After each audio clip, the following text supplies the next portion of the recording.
Y a mí me da mucha risa la palabra tertulia. Sí.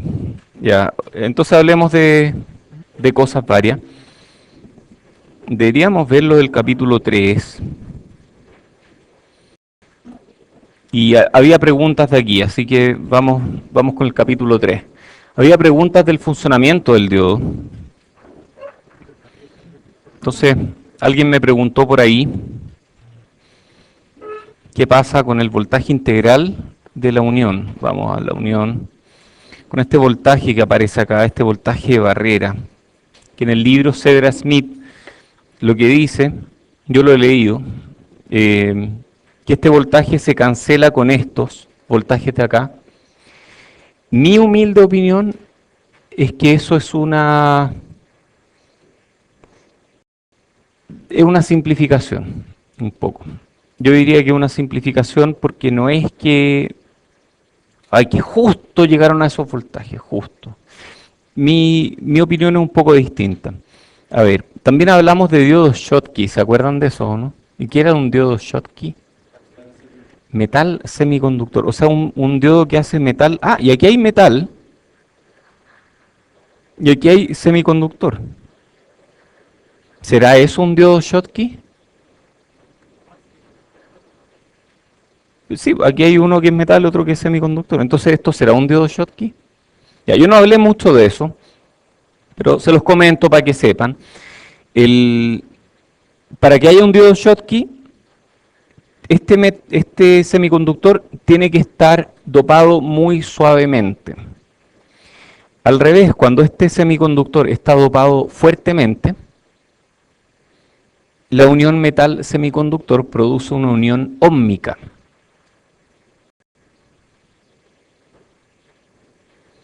Y una unión óhmica no es un diodo, o sea, permite el paso de corriente en ambos sentidos, pero hay una pequeña barrera de potencial, muy pequeña. Hay preguntas ya.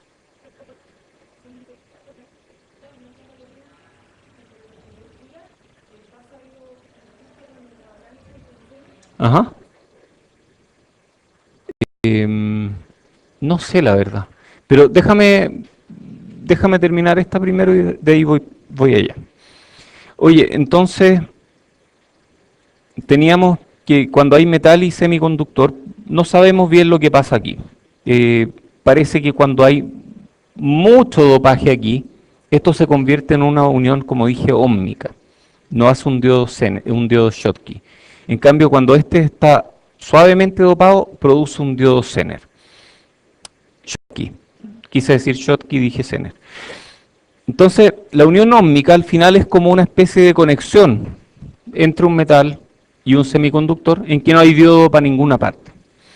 Entonces, lo que dice en el CEDRA es que en estas uniones se produce la caída de tensión extra necesaria para anular esta caída de tensión. Yo creo que esa forma de verlo es una sobresimplificación, porque de hecho siempre hay diferencias de voltaje. ¿Ustedes saben lo que es una termocupla? ¿Han escuchado hablar de las termocuplas o del efecto Seebeck? ¿Sí? ¿Efecto Seebeck? ¿Qué es el efecto Seebeck? Ajá. A ver, Horacio.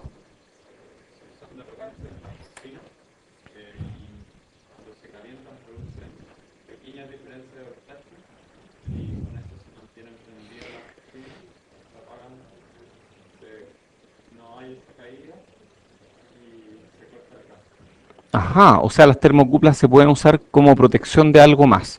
¿Qué hace una termocupla en realidad? O sea, esa es una aplicación, de acuerdo, pero ¿qué hace una termocupla? Eso es, de hecho, eso es. El efecto Seebeck, eso es. Efecto, creo que se escribe así, Seebeck. ¿Ah? ¿Es con A? ¿Estáis seguro? ¿Seguro, seguro, seguro? Porque yo me acordaba que era así. Porque yo también he visto con A, pero en efecto Seebeck me da la impresión que es con E. Seebeck. Y, y ese efecto lo que dice es lo siguiente, si yo tengo un metal y tengo otro metal, al tocar esos dos metales se produce una diferencia de voltaje. Y esa diferencia de voltaje es función de la temperatura. Entonces yo podría medir, por ejemplo, temperatura, tocando dos metales que tienen función de trabajo o work function distinta. ¿Qué era la función de trabajo? ¿Qué era la work function? La energía para tirar un electrón lejos del metal.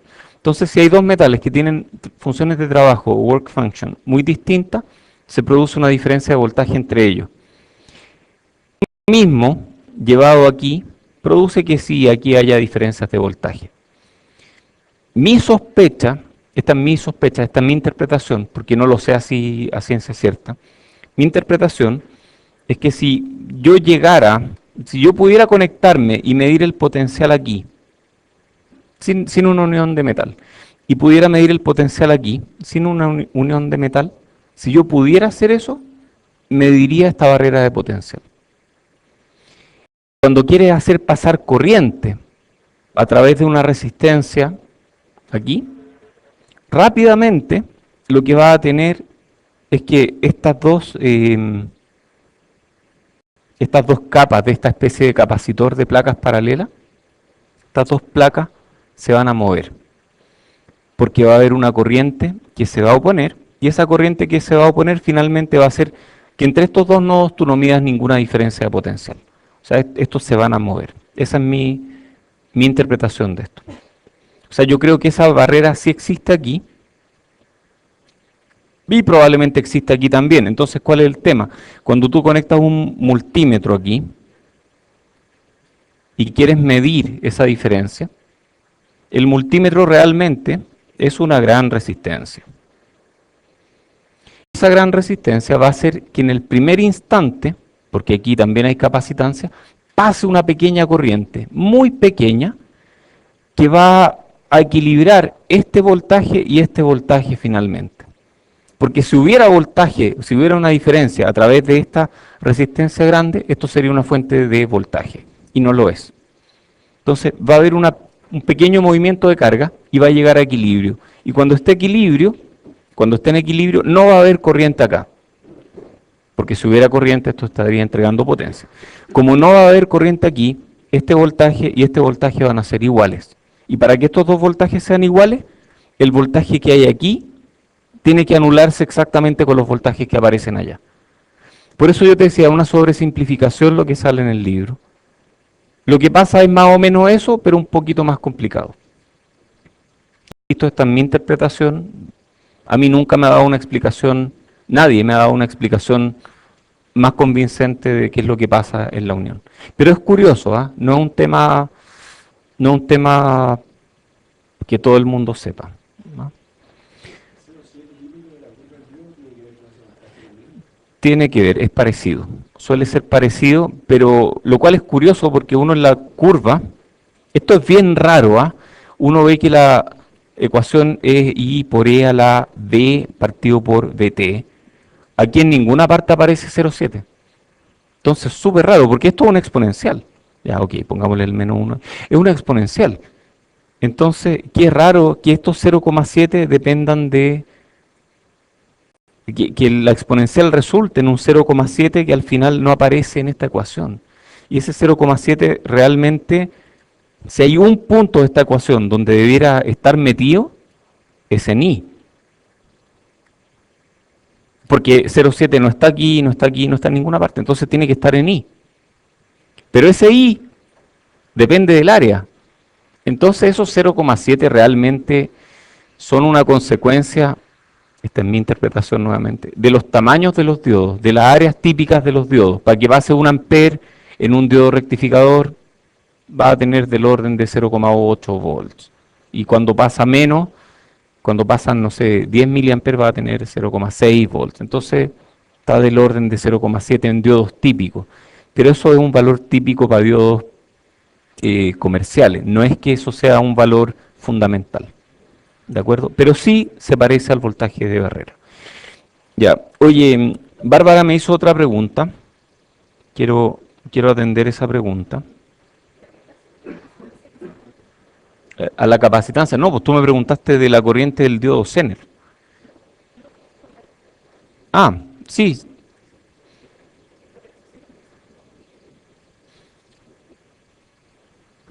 Eh, a ver. digamos que este es un diodo Zener. Imaginemos que esta curva es de un diodo Zener, ¿cierto? Y tú me preguntaste qué pasa con este, con la temperatura. Claro, esto es polarización inversa. ¿Y qué pasa con este valor con la temperatura? Bueno, el efecto está... no, está más arriba. Lo que pasa está aquí. Aquí. O sea, si interpreté bien tu pregunta, creo que la respuesta está aquí.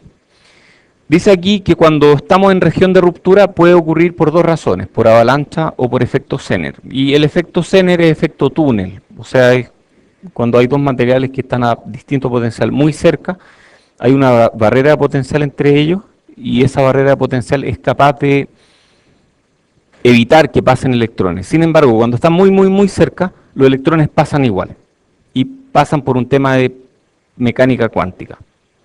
Ya sé que hay dos preguntas aquí. Vamos a poco. Entonces, dice aquí que en avalancha, si crece la temperatura, crece BZK. O sea, en avalancha, si es por avalancha,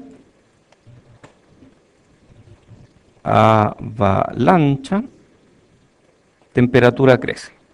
Cuando crece la temperatura, esta curva se mueve a la izquierda. Si es por Zener, es al revés.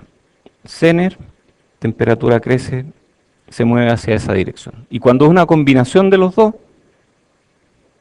este se queda más o menos independiente de la temperatura. No sé si esa era tu pregunta o era algo distinto. Más o menos. ¿En qué parte fallé? Ya. Bueno, si tienes más preguntas puedes hacerlas después, aquí.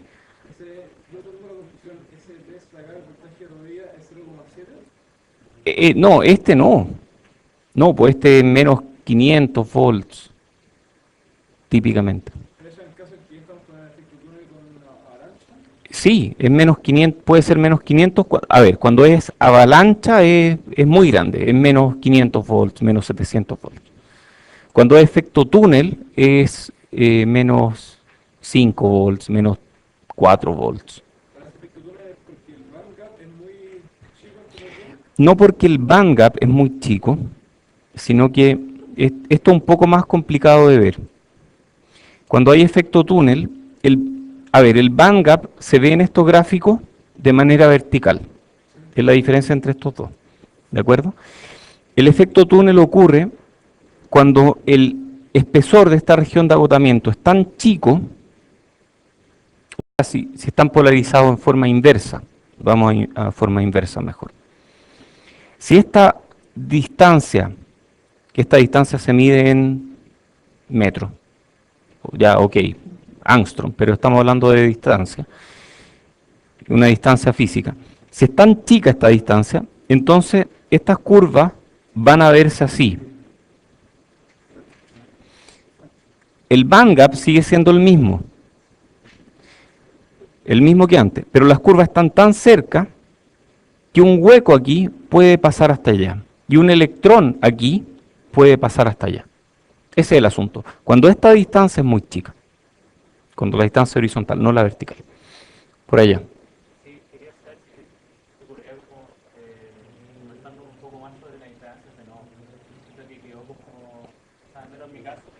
Hablemos después de eso, que no se acabe la clase sin que me lo preguntes de nuevo.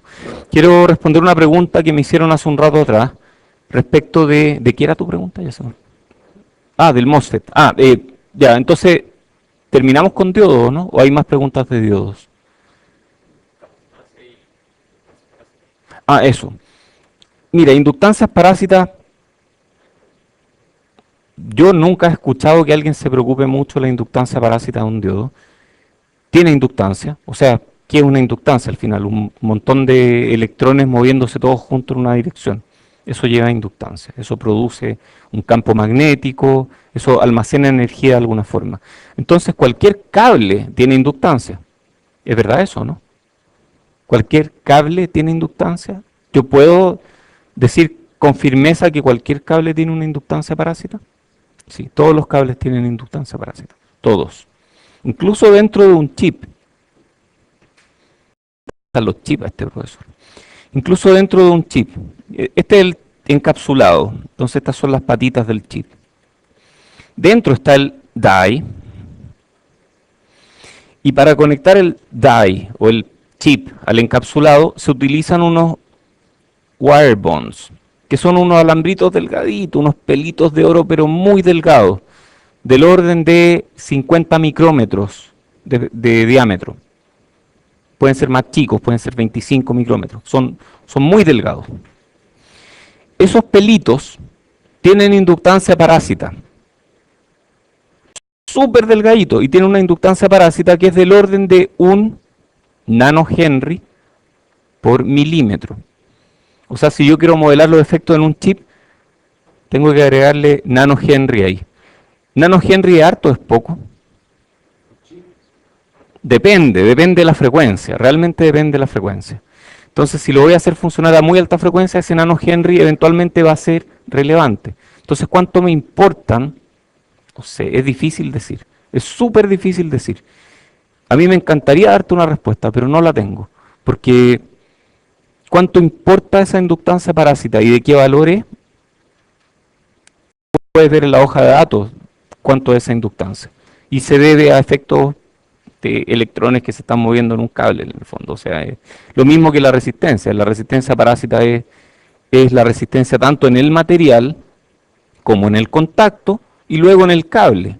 La del cable probablemente es muy chica, entonces esta va a dominar esta resistencia del material.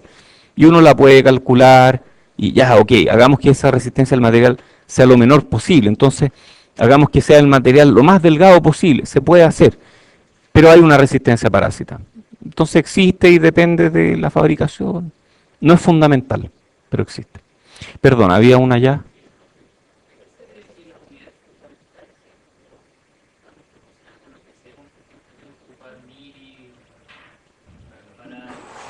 Uy, ese es un tema súper interesante. Va más allá de la tertulia, ciertamente, pero... Y yo no sé mucho de esto, pero también me llama harto la atención. Por ejemplo, me llama mucho la atención que un volt, ¿cómo define un volt? ¿Qué es un volt? Cuando yo di mis quals en Stanford, la primera pregunta de mis quals, el profesor se sienta delante mío y me dice, define un volt. Bueno, define un volt. Ya, pues si tú trabajas con volts todo el día, define un volt. Por ahí fue mi respuesta, de ese estilo, fue como el trabajo necesario, o más bien el potencial que adquiere un electrón cuando lo sometes a una energía, a un trabajo, etcétera. Pero es súper difícil, o sea, el tema de unidades no es algo trivial. Existen unidades, eh, o sea, ¿de dónde vienen las unidades? Bueno, yo puedo decir que un ampere es un coulomb por segundo. Entonces, y definir el coulomb partido por segundo. Y para que un watt sea un ampere por volt y que ese mismo watt sea newton por metro partido por tiempo por segundo, no es ninguna coincidencia. Entonces, alguien trabajó, o mucha gente trabajó muy bien para que algo así ocurriera en algún momento. En Wikipedia, donde yo he leído mucho de esto, existen artículos completos dedicados, por ejemplo, a diferentes sistemas de unidades que están basados como en fundamentos y son los que permiten, por ejemplo, que las ecuaciones de la relatividad general de Einstein sean tan sencillas en un sistema y tan complicadas en otro sistema de unidades. Son esas, el sistema de unidades realmente. Entonces, bueno, nosotros adoptamos este sistema y este sistema que adoptamos, que permite que un watt sea un volt por un ampere y que a la vez un watt sea un newton por un metro dividido por un segundo, resulta en que esas unidades de ampere, que están definidas de una forma, requieran valores muy chicos, por ejemplo, para la carga del electrón. Y por eso tenemos microfarad, y por eso tenemos, o picofarad, attofarad, ¿cierto? Entonces, yo creo que te dejé igual. Pero al menos te dejé con la inquietud de mirar estos artículos, sí. Son súper interesantes y son complicados, ¿ah? No es trivial. Ya, ¿había otra pregunta por ahí?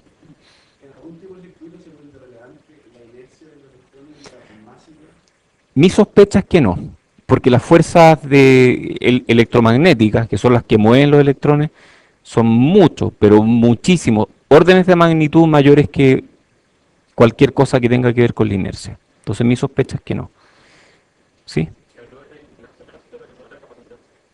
Ah, sí, bueno, las capacitancias parásitas, es que depende. Por ejemplo, en un capacitor, tú tienes un alambre,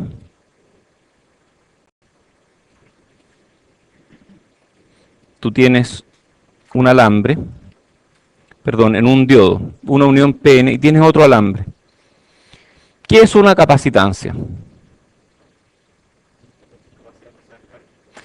Es la capacidad de almacenar carga. ¿Y cómo almacenas carga? Por ejemplo, si yo tengo, no, mejor todavía, una pelota flotando en el espacio, ¿eso tiene capacitancia? Una pelota flotando, ¿todos estamos de acuerdo en que una pelota? ¿Ah? Sí, pero tiene, o sea, una esfera conductora en el espacio tiene capacitancia. ¿Sí? ¿Están todos de acuerdo? Yo le puedo meter carga y le puedo sacar carga. Y de hecho se puede calcular, y en los cursos de electricidad y magnetismo nosotros aprendimos a calcular capacitancias de esferas de un cierto tamaño en el infinito, no sé. Es curioso eso, ¿ah? Tengo que cerrarla, sí. Mi toque. Entonces, y aquí ustedes ven que hay capacitancia. A ver, yo conocía las capacitancias como placas paralelas. Y yo sé que aquí hay una pequeña capacitancia que ya la aprendimos, que es la capacitancia de la unión. Pero además, ¿habrá capacitancia aquí? ¿Habrá líneas de campo aquí? ¿Habrá líneas de campo eléctrico aquí? Tiene que haber, ¿cierto? Tiene que haber, o sea, tiene que haber almacenamiento de carga aquí, entonces hay capacitancia. Y bueno, esas se modelan de alguna forma. Al final, ¿y cómo sé yo el modelo? Bueno, miro la hoja de datos y ahí están los modelos. En un chip, si yo dibujo lo que sea, un capacitor en un chip, por ejemplo, no un diodo, vamos a un capacitor. Entonces, ¿cómo dibujo un capacitor? Bueno, tengo una placa y debajo le pongo otra placa y las conecto, no, esa no, ahí sí, y las conecto por cable, ahí tengo un capacitor, ¿cierto? Pero esto está encima de un sustrato, entonces aquí también hay una capacitancia parásita, y aquí también hay una capacitancia parásita. Y si yo pongo un capacitor distinto aquí, probablemente aquí también hay capacitancias parásitas, hay capacitancias parásitas cruzadas, y aquí también hay a tierra. Entonces olvídense, la capacitancia es un modelo muy lindo de algo que no existe. Les voy a contar lo que existe. Porque una capacitancia, ¿quién dijo que tenía que tener dos terminales? Los capacitores tienen dos terminales, pero ¿alguna vez alguien ha visto un capacitor con más de un terminal? Como por ejemplo, ¿sí? Eso podría ser un capacitor, ¿cierto? O sea, si yo conecto estos dos es un capacitor típico. Pero si yo los desconecto y dejo tres terminales, puedo tener un capacitor con tres terminales, donde aquí almaceno carga y son cargas distintas. Entonces, ¿qué ecuación es la que modela esto? Es raro, parece, ¿eh? O sea, parece que la capacitancia fuera una propiedad que no se limita a elementos de dos capacitores. Y como a nosotros nos cuesta muchísimo analizar elementos que tengan más de dos terminales, como los transistores, entonces los capacitores, para todos los efectos prácticos, son dos capacitores aquí. ¿Ah? Uno aquí y otro aquí, y estos dos están conectados así. Pero eso no me está modelando la capacitancia que hay entre estos dos. Entonces es complicado, el mundo es mucho más complicado. Un capacitor con más de dos terminales se llama transcapacitor o transcapacitancia. Esa es su propiedad. Y esa transcapacitancia se mide como dQ a dB. Y es muy difícil de modelar circuitalmente. O sea, yo no sabría resolver un circuito con elementos distribuidos como lo es una transcapacitancia, sin pensarla mucho y probablemente leer mucho.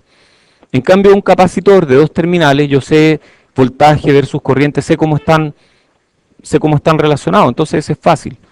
Entonces al final lo que hacemos es que esta transcapacitancia, como es muy complicada de analizar, nosotros la llevamos a un modelo de parámetros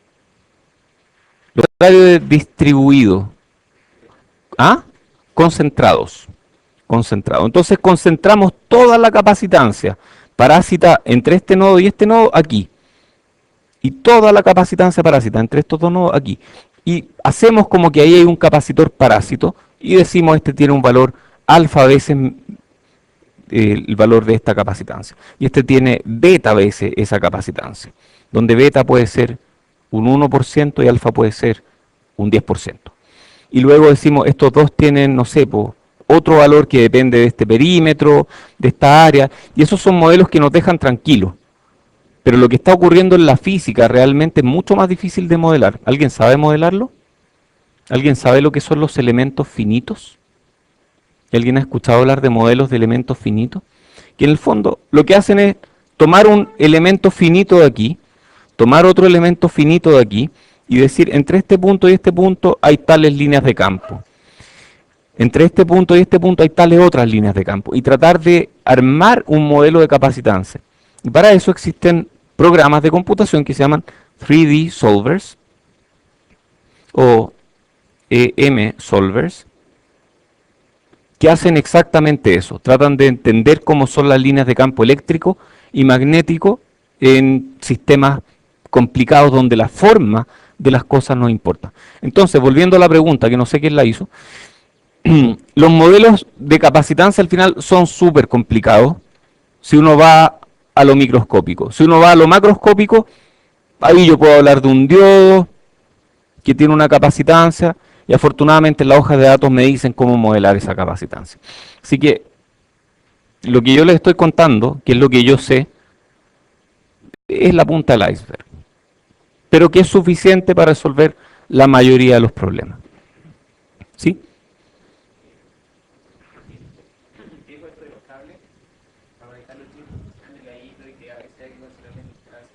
Tienen, o sea, si funciona a alta frecuencia hay que considerar inductancia.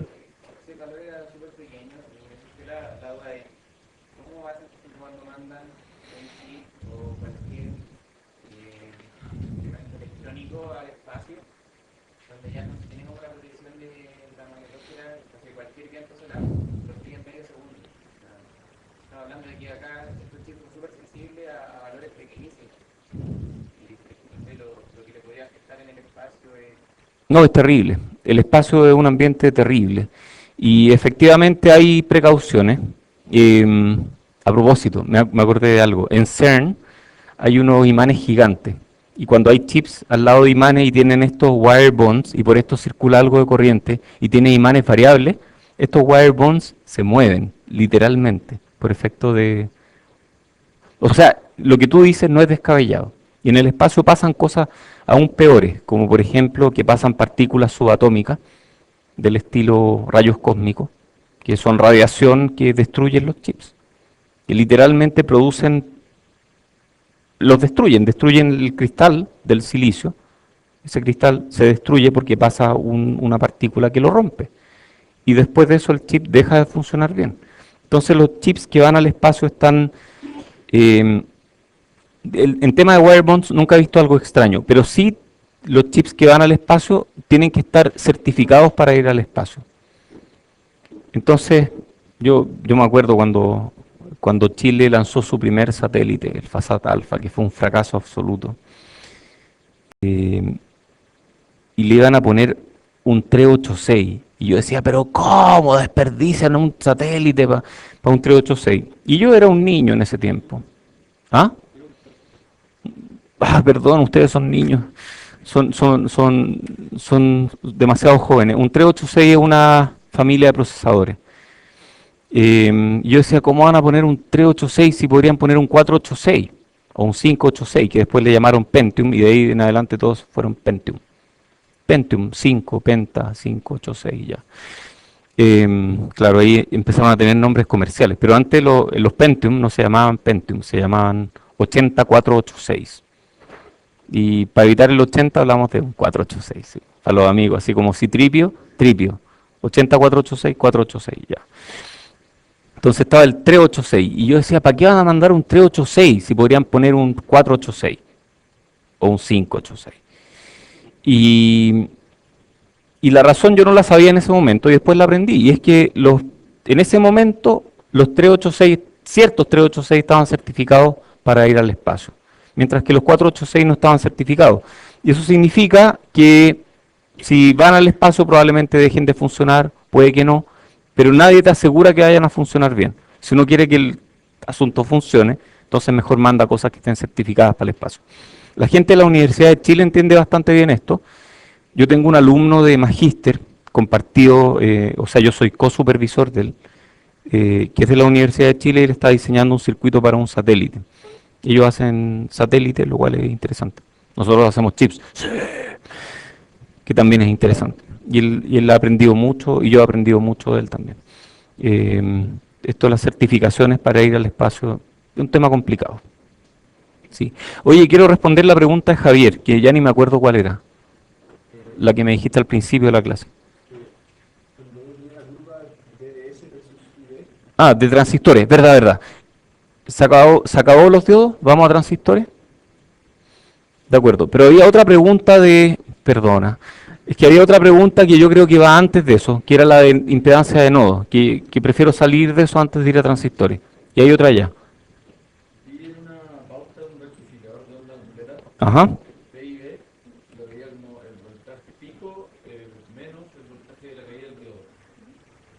Ah, yo no me lo sé, esas ecuaciones yo no me las sé. Es mirar la diferencia del peor caso.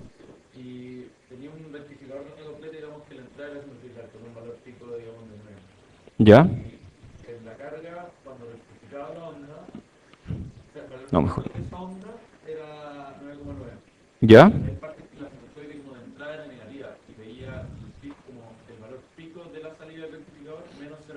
A ver, veamos el ejemplo. Así, aquí tú dices 9 y aquí hay...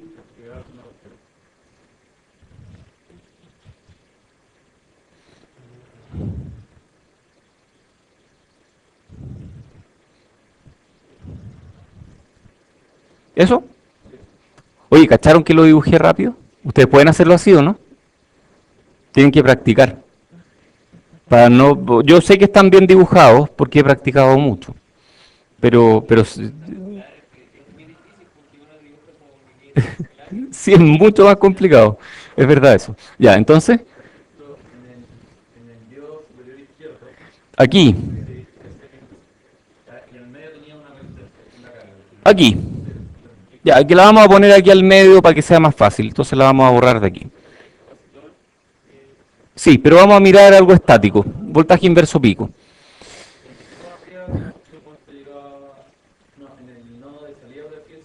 Aquí, 9 p. Ya no sabemos cuánto hay aquí. Eso es 9 p respecto de dónde lo estás midiendo. De aquí. O sea, este es tierra. Ya, perfecto. Ya, de acuerdo.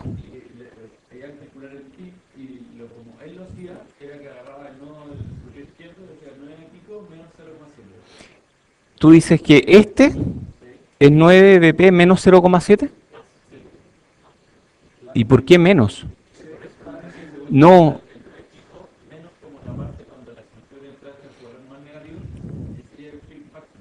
A ver, si este llega aquí hasta 9, que no sabemos de cuánto, pero si este llega a 9, entonces este tiene que estar a 9 más BD. 9 más BD. ¿Estamos de acuerdo con eso, no?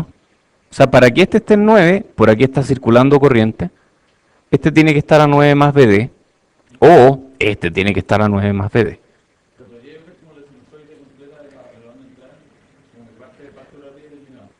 Tú dices dibujar esta onda. Ya, respecto de qué estoy midiendo esta sinusoide. ¿Cuál es la tierra aquí? Ya, es que si mantienen esta tierra es distinto, porque Esta sinusoide está, o sea, está medida respecto de este nodo, y este nodo es distinto de este nodo, son tierras distintas. Entonces, por eso te preguntaba,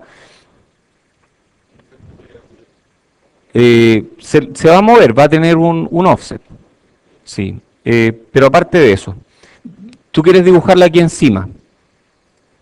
No me atrevo a hacer eso, a ver, ¿cómo podría ser? Si dibujo esta encima, es que tendría que saber en cuánto está este voltaje respecto del otro. Puede ir variando, va a ir variando de hecho. Entonces, lo cual ya haría que no sea un offset, sino que sea un patrón fijo dependiendo de la fase. Ya, entonces tenemos estos 9 volts. Tengo una idea.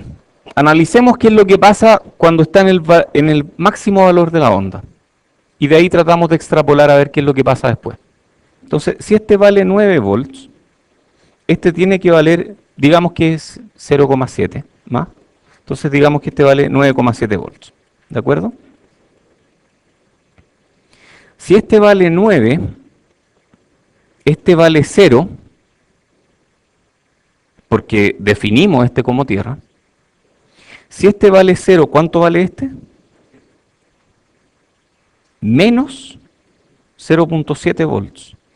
Oh. Entonces aquí esta diferencia es de, ¿cuánto es? De 10,4 volts. Ah, y 2 caídas de tensión, perfecto. Entonces, este nodo que le vamos a llamar BP, lo vamos a dibujar en rojo, este es BP, va a estar en 9,7 aquí, y este otro nodo, que le vamos a llamar VM, va a estar en menos 0,7. Entonces, ¿cómo dibujo esta sinusoide? Es raro, ¿no? Es súper raro. Ya, ok. Entonces, este es BP. Y en este instante del tiempo, VM estaba aquí. ¿Sí? Ya, vamos al otro instante del tiempo. Vamos a este otro de acá. En este otro instante estamos justo en la fase inversa. Por lo tanto, VM va a estar acá. Estar acá. Podemos inferir qué es lo que pasa entre medio, ¿no? Claro, o sea, este está desplazado en 0,7 para arriba, este para abajo. Ya, ¿y cómo dibujamos la sinusoide entonces? Que el tema es respecto de qué estamos dibujando la sinusoide. Entonces, vamos a preguntarle a Spice. ¿Te tinca o no?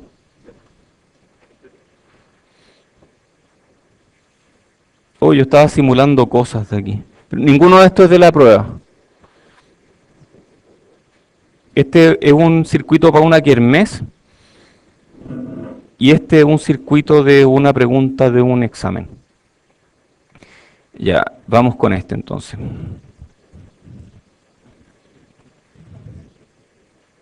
Entonces vamos a ponerle 10,4, ¿cierto? Esto es sinusoidal con amplitud de 5,2 volts y frecuencia 50 Hz. Y vamos a poner diodos rectificadores.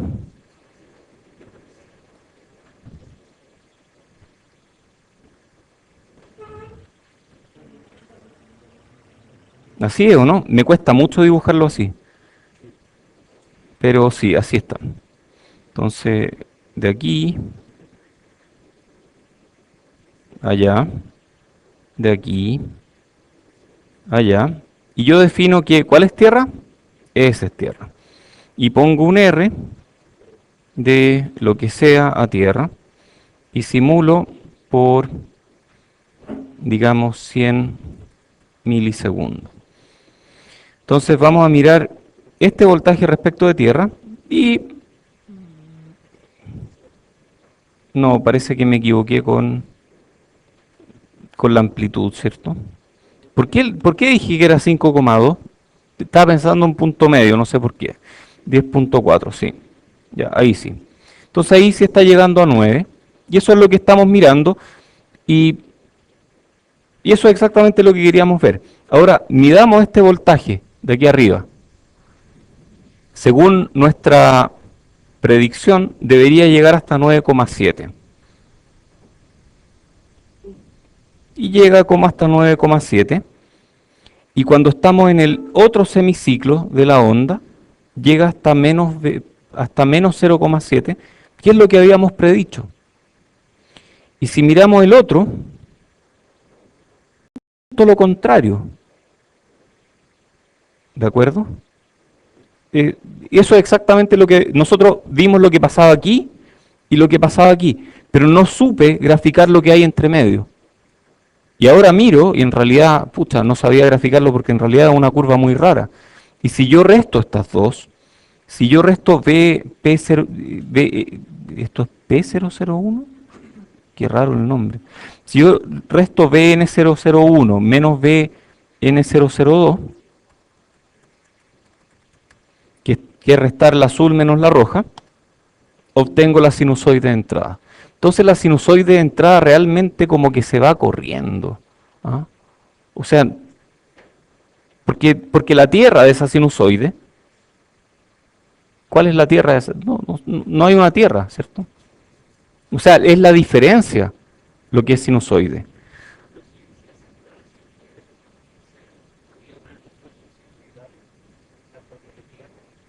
Podrías hacer eso, sí. Y ahí terminarías con un rectificador con dos diodos.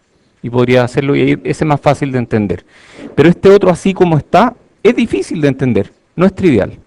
Así que no te culpo por no haberlo entendido a full. El PIB, midámoslo aquí. Elige un diodo, yo elijo este. El mismo. Entonces yo elegí ese y está ese, que es lo que habíamos calculado, 9,7. Pero midamos otro diodo, midamos este de aquí.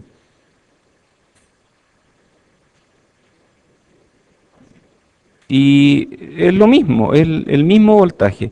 Y midamos este otro, o este, da lo mismo cualquiera. No, este ya lo medimos. Este, midamos ese. Y tenemos que el máximo inverso es 9,7. No, este es el inverso. Este es el máximo inverso.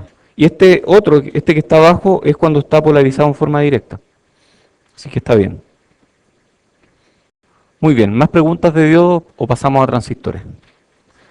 Pasemos a transistores. Voy a responder antes la pregunta de por acá, de esto de nodo de baja o alta impedancia, que ese es un tema que es difícil de entender en general. Mi definición, porque esto es algo que inventé yo, no es algo que yo haya inventado así de la nada, sino que si tú le hablas a alguien que diseña el circuito y le dice este nodo es de baja impedancia, te va a entender. ¿Qué significa que sea de baja impedancia? Mi definición es que es un nodo que mantiene el voltaje fijo. Más que fijo, es un nodo que mantiene el voltaje que quiere mantener. Y que si tú tratas de modificarlo, ¿cómo modificas un voltaje? No sé, pues agarra ese voltaje y lo tiras para abajo, para arriba. ¿Cómo puedes hacer eso? Con una resistencia. Entonces, si tú le cuelgas una resistencia y tratas de bajar ese voltaje, te cuesta. Entonces, un nodo de baja impedancia tiene un voltaje muy difícil de cambiar y que a la vez es capaz de entregar mucha corriente a través de esa resistencia. Y un nodo de alta impedancia es justo al revés. Es un nodo que tiene un voltaje que es muy fácil de cambiar. Basta con que tú le inyectes una corriente mínima para que ya lo cambies. Y por lo tanto, es un nodo que no aguanta mucha corriente, porque si le metes mucha corriente el voltaje se va a ir a las nubes. Entonces es un nodo que requiere muy poca corriente. Alta impedancia, tiene sentido.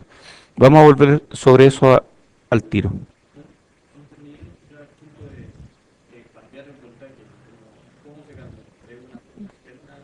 Por ejemplo, colgándole una resistencia o una fuente externa. O sea, si tú tienes un voltaje, digamos que este es mi tierra, este nodo es de baja impedancia o es de alta impedancia. Es de muy baja impedancia, porque mantiene el voltaje fijo. De hecho, ¿cuál es la impedancia de este nodo? Apaguemos la fuente. La impedancia de ese nodo es cero, ¿de acuerdo? Y esto no sirve el control Z aquí. Entonces aquí tengo mi fuente. Y si yo trato de cambiar ese voltaje mediante una fuente con su Thevenin, por aquí va a pasar mucho voltaje, va a pasar mucha corriente. Vamos al caso extremo, un Thevenin ideal. ¿Qué pasa si hago eso? Estoy conectando dos nodos de muy baja impedancia. Un nodo de alta impedancia es lo contrario a eso. Eso es un nodo de alta impedancia. Lo cual significa que el voltaje aquí está mal definido. No hay un voltaje fijo, en cambio la corriente está muy bien definida. Horacio.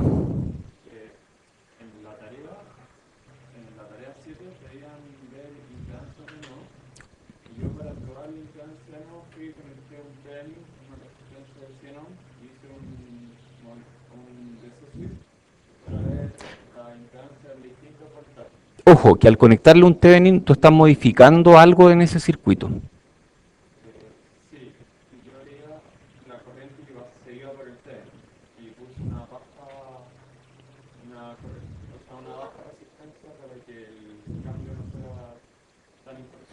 ¿Ya?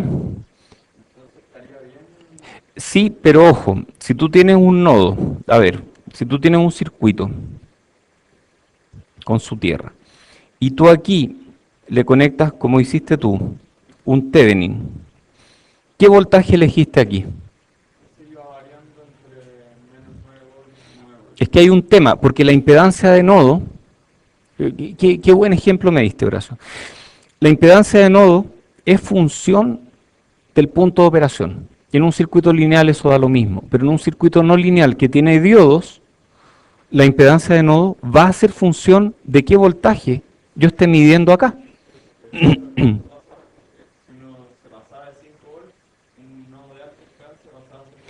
Ya, entonces, ¿qué habría hecho Alambrito para hacer el... Alambrito probablemente habría medido el voltaje aquí. Entonces, se pregunta, ¿qué voltaje hay aquí? Y lo mide con un multímetro. Entonces, anota ese voltaje, pone un Thevenin con exactamente ese mismo voltaje y sabes que la corriente va a ser cero. Ahora estás en ese punto de operación. Corriste tu origen al punto de operación. Y ahí tú pones un AC en torno a ese punto de operación y vas a ver corrientes que van y vienen. Y esas corrientes son pequeñas. Ahí estás probando resistencia incremental en pequeña señal. ¿A quién se le abrieron los ojos? Ya, eso, que haya dos ya me siento feliz, porque es un tema complicado. Exacto, en torno a un punto de operación, o sea, pequeñas diferencias en torno a ese punto, hacia allá y hacia acá.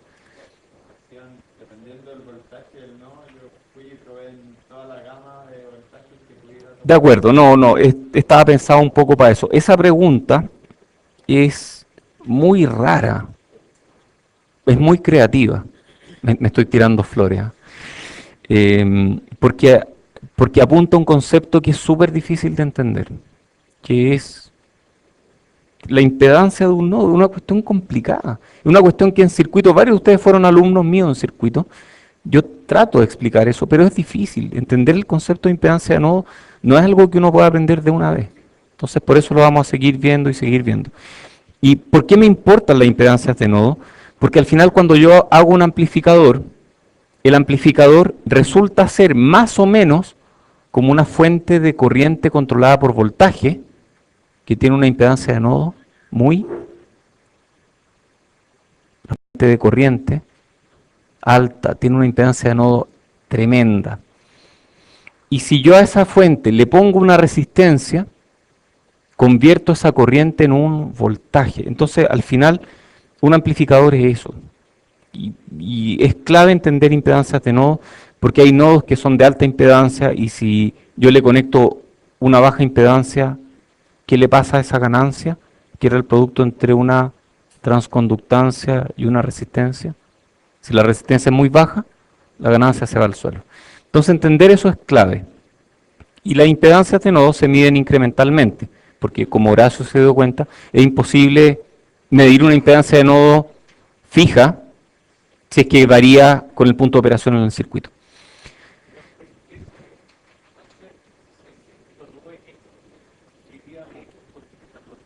Sí. Ah, puede haber fuente. De hecho, en la pregunta a la que Horacio se refería, había fuentes. Había unas fuentes, sí, de 5 volts.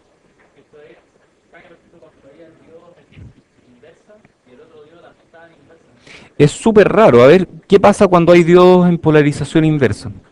Oye, voy a ir rápido porque hay varias cosas que están todavía en el tintero y me gustaría verlas todas, porque soy muy ambicioso. Ya. Tú dices, ¿qué pasa aquí? Uf, ese es terrible, ese es espantoso. A ver, miremos este primero.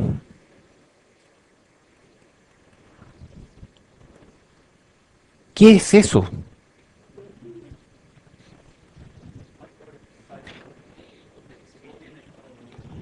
A ver, ¿yo puedo sacarle las curvas de carga a esto? ¿Cómo sería la curva de carga de esto? Voltaje, corriente. Ojo, puse voltajes positivo y negativo. Si pongo puros voltajes positivos, ¿cuál es la corriente? Si pongo aquí puros voltajes positivos, bien alto, digamos que este es 5 volts. Si pongo voltaje, perdón, bien alto, dije, bien bajo, voltaje positivo, poquitito. ¿Cuál es la corriente? No hay corriente porque este es más alto que este. Entonces, para voltajes que son menores que 5 volts, ¿sí?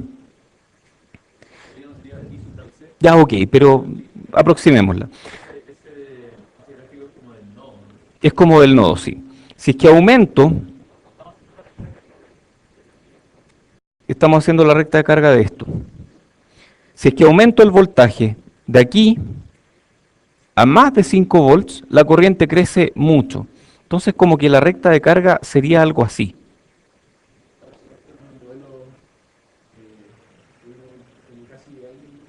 Es como un diodo ideal, es súper parecido a un diodo.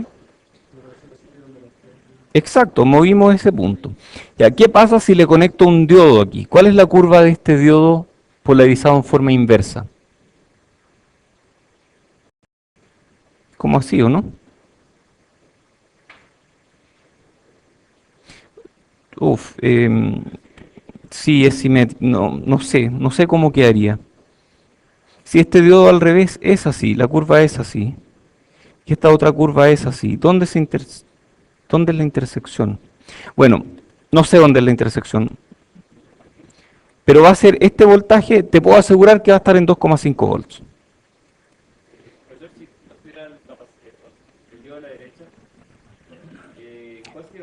Si quitamos este diodo, 5, ahí mide 5. No hay corriente, por lo tanto hay 5 volts. No hay corriente, ¿de dónde saqué eso?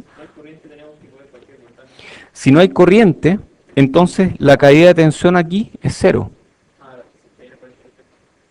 Es cero, ¿cierto? Aquí. Sí, es curioso, pero es que están al mismo potencial.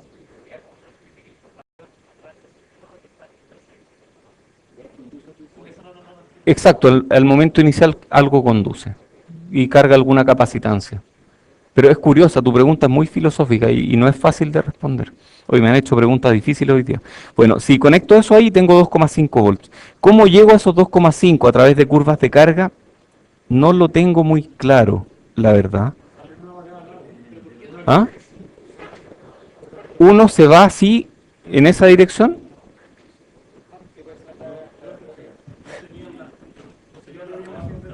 Sí, yo creo que son las dos acostadas. Yo creo que una es así y la otra es así. Eso parece cero, ¿no? O sea, la dibujé mal aquí. Sí, las dos están en inversa, ¿cierto? Dibujé mal acá. Sí, ese es el punto. Eso tiene que ser. No sé bien cómo llegar a eso, pero estoy seguro de que con más tiempo se puede llegar a algo.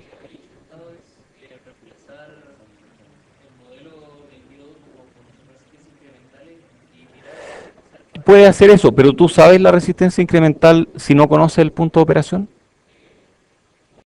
Ya, ok, puedes estimar el punto de operación. Aquí es 2,5. Ok, y ahí tú puedes reemplazarlo por resistencias incrementales. De hecho, ahí están. ¿Ustedes pueden ver la impedancia de este nodo en estas curvas? ¿Es una impedancia alta o baja?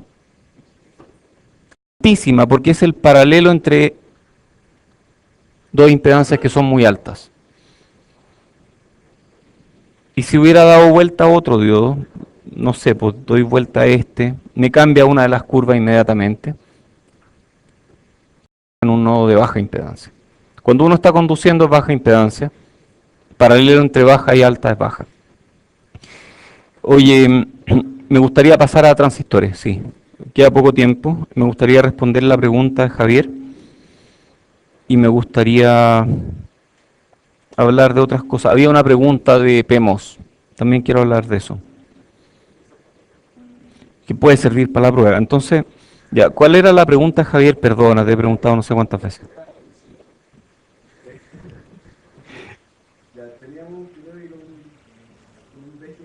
Ajá. Ah, ya me acordé. Ah, ¿ya?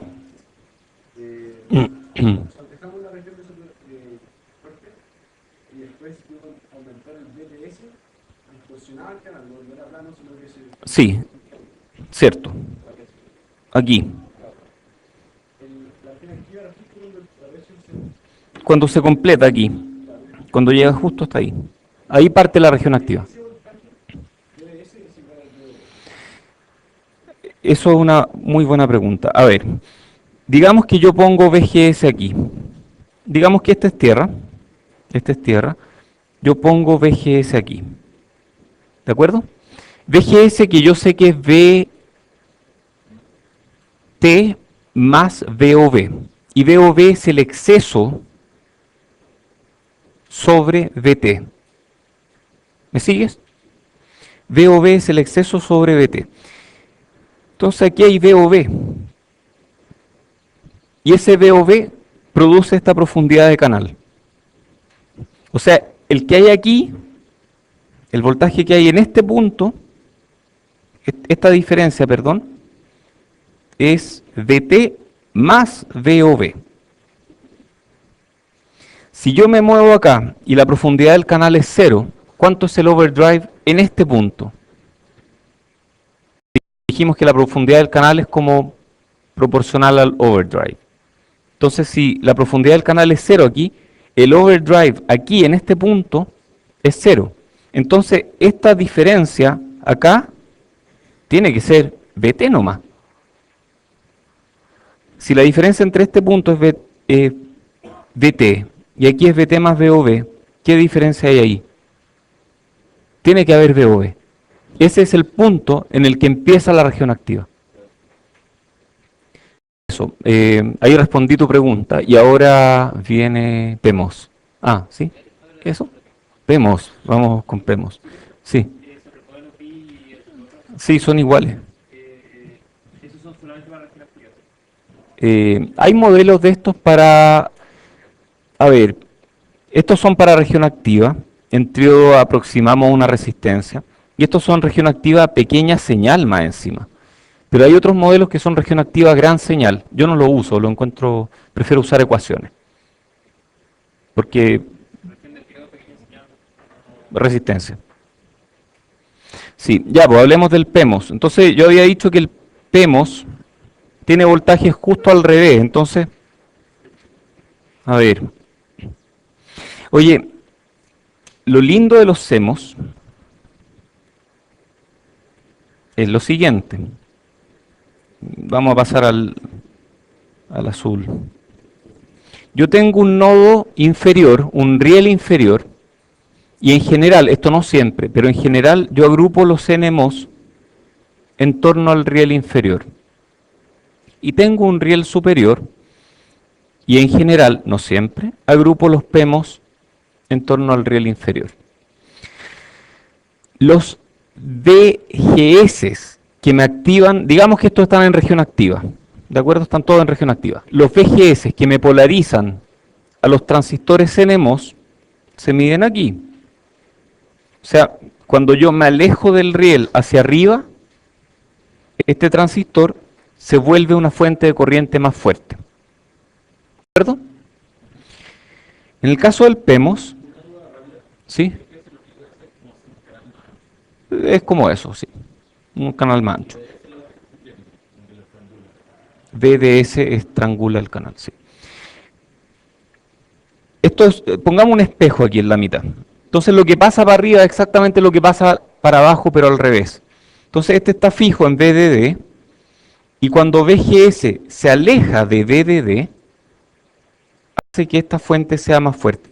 Entonces casi un espejo, con la única diferencia que las fuentes apuntan para el mismo lado. Es la única diferencia. Si es que este VDS crece mucho, la corriente va a aumentar y va a hacer que la curva tenga pendiente aquí.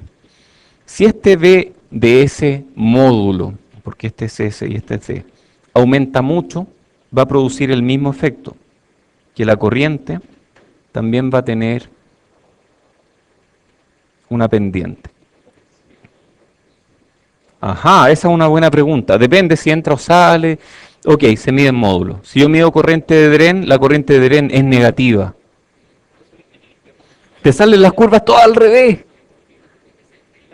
De fuente, porque esa es la que sale positiva. Sí, efectivamente. Efectivamente, eso es lo que ocurre. Esto de pequeña señal, que es tan importante. A ver, juguemos con un amplificador sencillo. Todavía no hemos visto muchos amplificadores. Tal vez yo pregunte un amplificador hoy día. Y esto de pequeña señal y de apagar las fuentes y todo eso, tal vez lo pregunte. Entonces es importante que lo sepan. Hagamos un amplificador sencillo. Y este ya lo miramos en algún momento. Y vimos que si hay R y este tiene, digamos que tiene GM. ¿De acuerdo? No pesquemos RO. No pesquemos RO todavía. Entonces si tengo un V sub in y yo hago crecer este V sub in, este se vuelve una fuente de corriente más fuerte, y esa fuente de corriente más fuerte produce una caída de tensión aquí más grande, que hace que este voltaje baje más. Entonces, cuando yo subo este baja. Muy bien. ¿Cómo sé yo cuánto es la ganancia de aquí a allá? Bueno, tengo que ver esto en pequeña señal. Entonces en pequeña señal yo tengo VI, GM por VGS, ¿cierto? Pero aquí VGS coincide con VI. Entonces GM VI. Y luego tengo un R que va hasta VDD, pero VDD en pequeña señal, ¿cuánto es? Tierra. R. Y veo. ¿Cuánto es la ganancia de este circuito? Bueno, yo puedo calcular VO, yo sé que VO es menos GMR, sí. VO es 0 menos la caída de tensión aquí. Y esa caída de tensión es R por la corriente. Y esa corriente es GM por VI. Entonces de aquí yo despejo que VO partido por VI es menos GM por R. Y ahí tengo la ganancia. Y está listo. ¿Hay pregunta ya? Si es que hubiéramos puesto un RO en el modelo, esa queda en paralelo con R. Entonces yo podría haber dicho eso. Quedan las dos en paralelo. ¿Ok?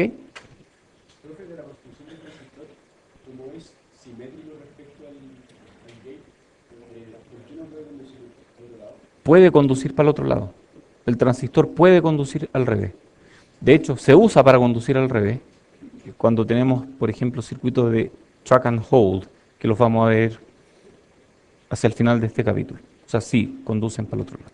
Oye, miremos el caso del PEMOS. Miremos esto mismo, pero en PEMOS. ¿Sí?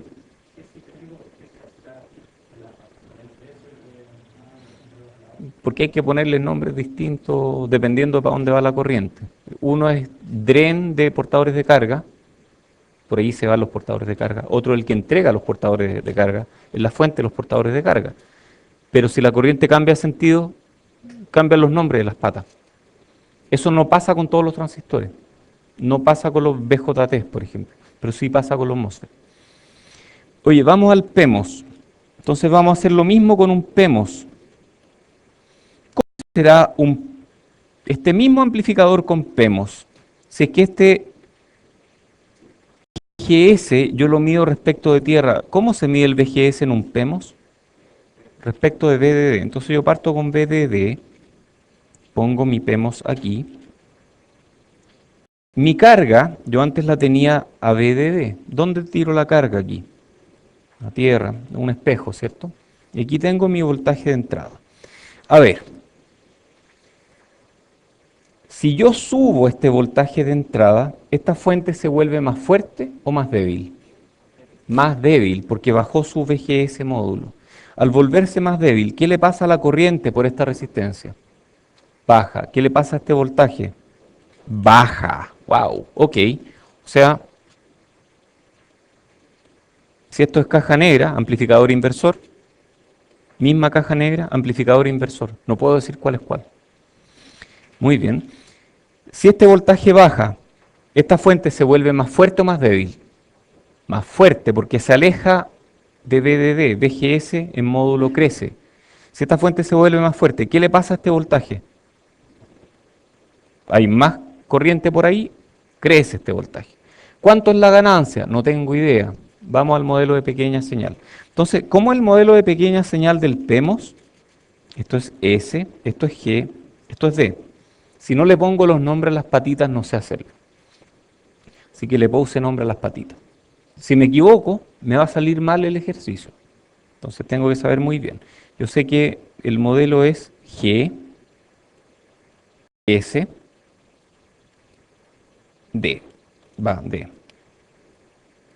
Y esto se llama GM por VGS. Es el modelo del PEMOS. ¿Sí?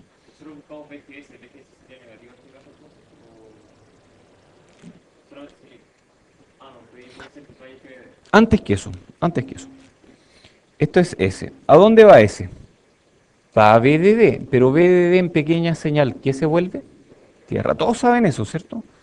Porque hoy día lo van a tener que aplicar. Entonces esto es tierra. R va desde D a tierra. Y B sub I está aquí. ¿Cuál es la ganancia de O partido por VI? Menos GM por R. ¿Y cómo la sacaron tan rápido? Porque es idéntico al anterior. O sea, el modelo para pequeña señal de este amplificador y de este amplificador son idénticos. Porque el PEMOS es idéntico. ¿Cacharon cómo pasar? Porque esto lo van a tener que hacer hoy día. De aquí a allá.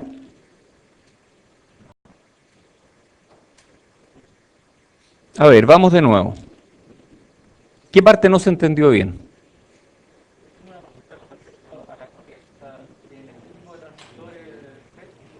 Ujú. No, no, no, momento, momento. Uy, oye, gracias, Sebastián. Qué buena pregunta. ¿Para dónde va la corriente? A ver, en gran señal, ¿para dónde va la corriente? Siempre, a ver, ¿ven la posibilidad de que la corriente vaya para arriba? No hay forma, ¿cierto? La corriente va para abajo, porque va desde el riel superior al riel inferior. En este otro caso, ¿para dónde va la corriente? Igual, de arriba para abajo, del riel superior al riel inferior. Entonces hay algo que no entendí, porque cuando este gallo yo le aumento VGS, lo que estoy haciendo es sumarle más corriente aquí, o sea, esta corriente aumenta de alguna forma. Entonces hay un aumento. Antes había esta corriente, luego hay esta corriente. Si yo subo VI, antes había esta corriente, ahora hay esta corriente. Y la diferencia entre ambas corrientes es esa corriente. Y esa corriente es GM por VI. Veamos lo que pasa aquí. Vamos a hacer el mismo experimento. Yo voy a subir VI. Si subo VI, ¿tengo más corriente o menos corriente?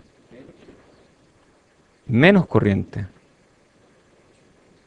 O sea, al subir VI, subí VI, tengo menos corriente. Aquí al subir BI tenía más corriente. A ver, al subir BI tengo más corriente entre BD y BS. Al subir BI tengo menos corriente entre BD y BS. Que es como que la corriente va al revés, ¿o no? ¿Alguien me puede explicar lo que pasó aquí o no? Exacto, eso es lo que pasa. Al invertir D y S, porque antes D estaba arriba, S estaba abajo, la corriente iba entre D y S. La corriente entre D y S creció. Cuando estoy acá, D va abajo, S va arriba, entonces la corriente entre D y S creció también, es lo que me dice el modelo de pequeña señal, lo cual hace que la corriente entre S y D haya bajado un poco.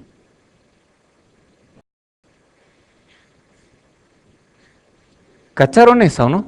Y por eso es que los dos modelos son iguales. Oye, esto es súper difícil de entender. A mí me costó un mundo, al final lo entendí. Pero al principio era terrible. O sea, yo tengo aquí una corriente entre D y S, I sub ds, que es una suma, perdón, tienen un par de minutos extra, ¿no? Esto es I sub ds, que es una suma de I sub ds más I sub ds chica. Y yo clamo que este es Gm por Vin en este caso.